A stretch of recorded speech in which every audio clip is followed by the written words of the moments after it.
Bonjour à tous. La vidéo que nous verrons aujourd'hui peut sembler être assez particulière.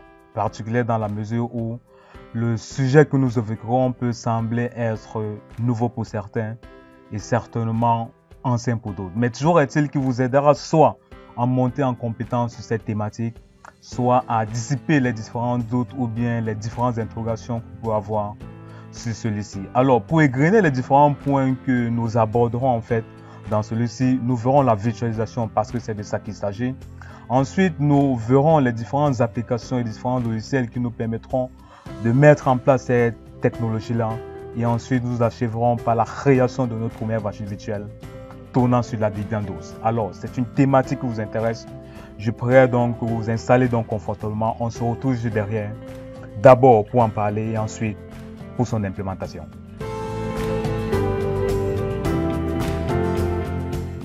Alors, qu'est-ce que c'est que la virtualisation?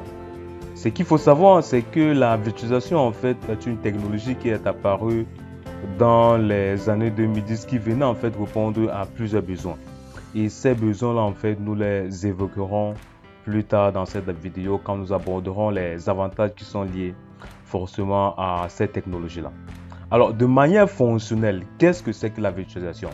Ce qu'il faut savoir, c'est que la virtualisation en fait un mécanisme qui permet en fait d'héberger ou bien de créer plusieurs équipements virtuels dans un node virtuel, dans un node physique autant pour moi qui est semblable notamment à une machine physique.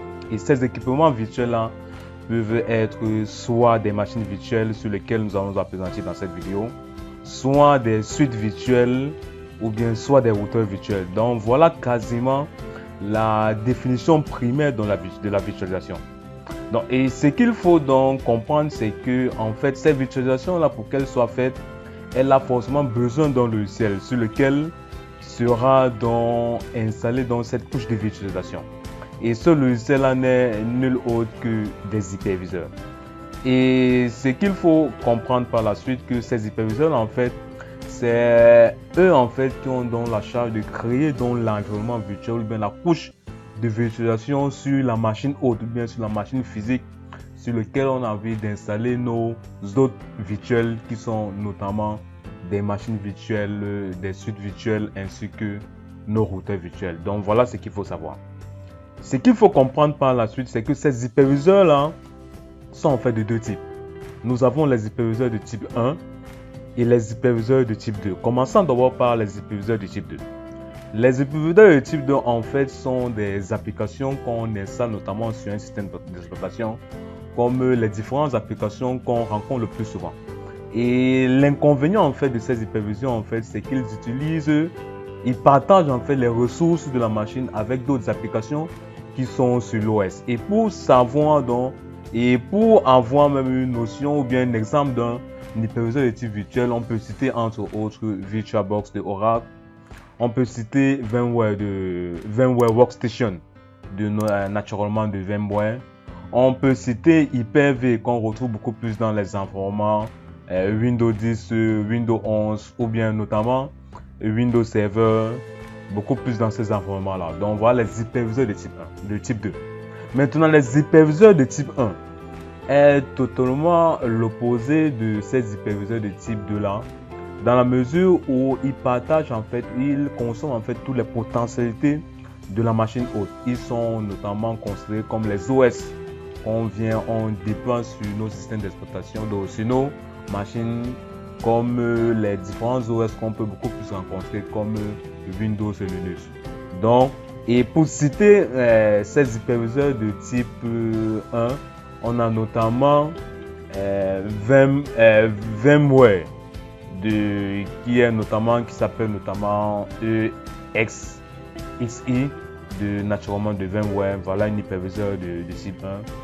On peut citer Proxmox qui est beaucoup plus l'hyperviseur utilisé beaucoup plus dans les environnements open source comme sur Linux. On peut citer KVM avec son émulateur QEMU qu'on rencontre beaucoup plus aussi dans les environnements Linux. On peut citer Citrix de vSphere qui est aussi un hyperviseur utilisé. On peut enfin citer Hyper-V de Microsoft qui est quasiment aussi un système d'exploitation qu'on vient notamment déployer sur une machine haute. Donc voilà ce qu'on peut dire notamment sur les types d'hyperviseurs qu'on peut généralement utiliser pour faire la virtualisation. En parlant de la virtualisation et en parlant de ses avantages, en fait, comme j'ai dit en préambule de cette vidéo ou bien en préambule de cette deuxième partie de vidéo, en fait, il venait répondre à plusieurs besoins. Le premier besoin est un besoin forcément lié au coût parce qu'il faut savoir que vous êtes sans ignorer que deux machines physiques coûtent notamment plus cher qu'une machine physique en elle-même. Donc, on peut dire que c'était parfois lié au problème de coût. Si nous avons la possibilité de pouvoir donc doper une machine physique, sachant qu'en la dopant et en mettant notre hyperviseur, en intégrant notre hyperviseur en fait dans cette machine, nous sommes donc capables de créer plusieurs machines virtuelles à l'intérieur. Donc voilà un problème, un avantage lié à l'utilisation dans la mesure en fait où il vient résoudre ou bien réduire en fait les différents coûts que nous pouvons avoir à l'achat de notre matériel. Voilà le premier avantage. Le deuxième avantage aussi qui n'est pas des moindres, c'est le problème lié à l'espace. Vous savez que forcément l'espace que peut prendre deux machines n'est pas forcément la même que peut prendre une. Donc c'est un problème parfois lié à l'espace. Donc nous avons deux principaux avantages. Le principal avantage c'est que il vient d'abord réduire nos coûts. Et le deuxième avantage c'est qu'il vient réduire en fait l'espace si nous voulons en fait que notre environnement soit mieux aéré ou esthétique. Donc voilà les deux principaux avantages que la virtualisation peut nous offrir. Mais maintenant, nous sommes donc en droit de commencer cette démo par la création ou bien de l'implémentation de cette virtualisation, par la création même de notre première machine virtuelle tournant sur la Debian. Rien de plus simple, nous allons utiliser dans cette vidéo un hyperviseur de type Hyper-V. Notamment un hyperviseur de type 2 qu'on va forcément retrouver sur Windows Server 2022 en fait que j'ai installé sur cette machine et je l'ai totalement configuré. J'ai donc activé le rôle pour mettre en place cette couche de virtualisation là.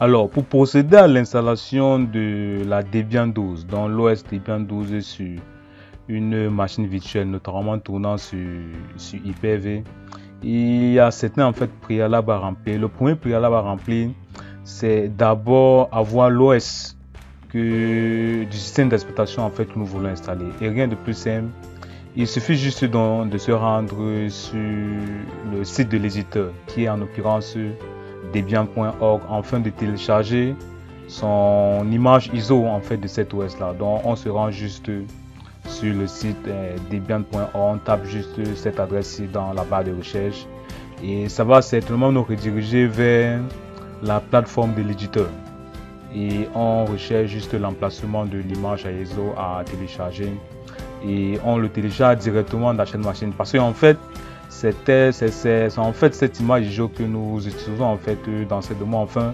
de déployer la machine virtuelle qui tournera nécessairement sur la Debian 12.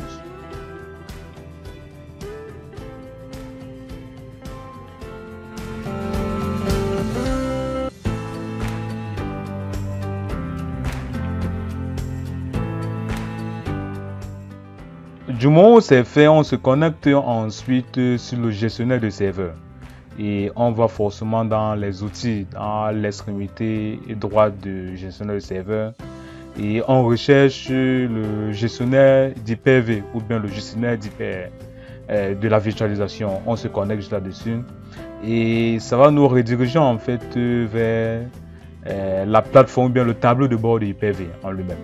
Et à partir de là, on peut commencer à faire nos configurations pour la création de nos machines virtuelles. Donc on commence donc par créer une machine virtuelle et on lui donne nécessairement un nom de Debian pour que le nom soit plus attractif ou bien soit beaucoup plus commode par rapport à nos démos. Et on l'affecte dans ce nom là et on suit juste les recommandations de l'assistant.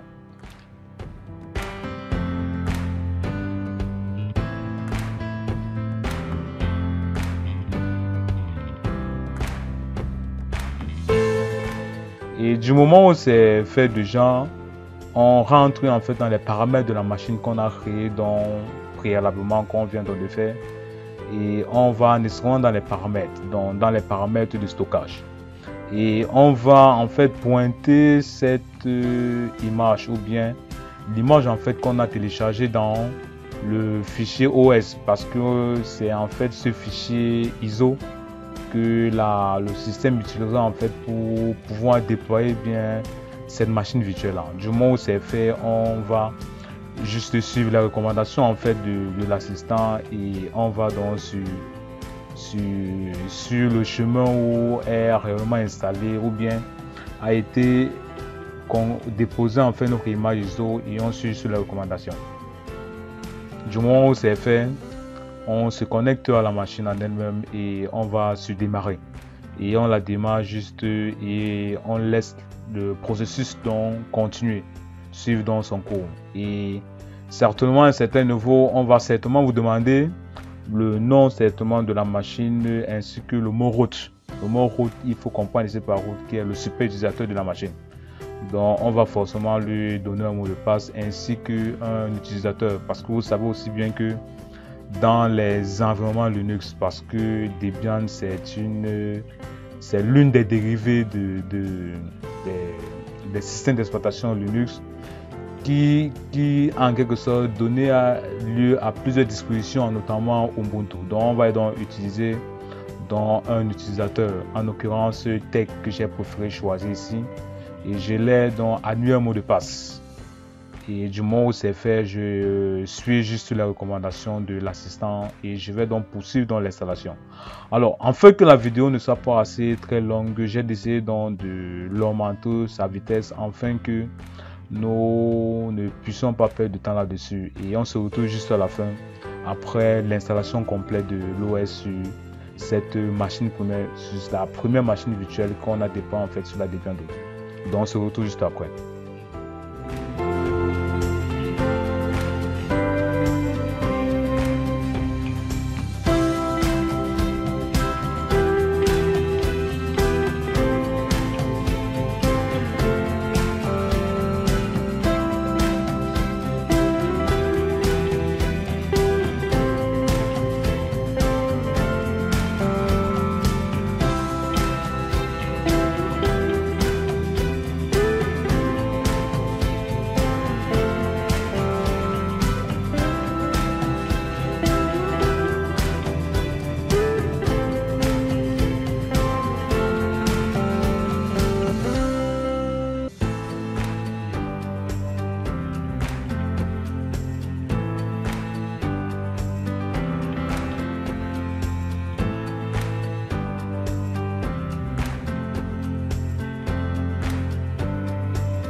L'installation terminée, on se connecte juste à la machine qu'on vient de créer avec naturellement le nom d'utilisateur, le mot de passe. Le nom d'utilisateur qui est naturellement Tech et je l'ai mis un mot de passe lors de la création en fait de cette machine. Du moment où c'est fait, je me connecte à la machine et pour vérifier effectivement que c'est exactement la Debian 12 qui a réellement été installée, j'exécute juste la commande. J'ouvre d'abord au préalable le terminal, comme vous voyez là, et j'exécute la commande sur ce terminal là, lsb underscore release espace -a, et vous voyez effectivement que ça me renvoie effectivement les différentes coordonnées ou bien les différents renseignements sur le système d'exploitation qu'on a créé. Vous voyez effectivement que c'est effectivement la Debian 12 qu'on a donc déployé. Donc voilà notre toute première machine virtuelle déployée avec toutes les implémentations ou bien toutes les configurations qu'on a fait à l'avance. On arrive dans le thème de cette vidéo et dans celle-ci vous avez appris ce que c'est que la virtualisation ainsi que les différents outils qui vous permettront de mettre en place ce type de technologie là. Alors c'est une vidéo qui vous a vraiment intéressé.